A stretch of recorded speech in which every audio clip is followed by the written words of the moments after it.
আজকে আমরা করতে যাচ্ছি dress up challenge with chits. আর আমরা জানি না এই চিটস এর মধ্যে কি লেখা, তো আমাদেরকে চিট করে আমাদের ড্রেস আপ করতে হবে। তো প্রথম কে স্টার্ট করবে? প্রিয়া। সব হয়ে গেল। দেখুন একটা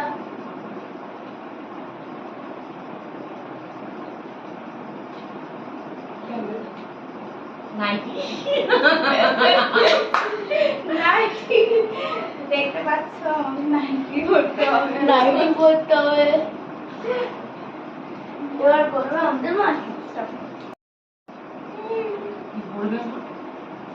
এবার মেজমা করছে দেখি কিছু না। কিছু না, বেঁচে গেছে মেজমা। এবার রাজা। এবার রাজা দাঁড়া দাঁড়া দাঁড়া সার্ভ করে আমারও কিছু না। নাইটি করতে হবে। তো তোমাকে এবার ভিডিওতে দেখাবো। দেখেন আমি এখন করতে যাচ্ছি নাইটি। এই দেখো আমার সিট আর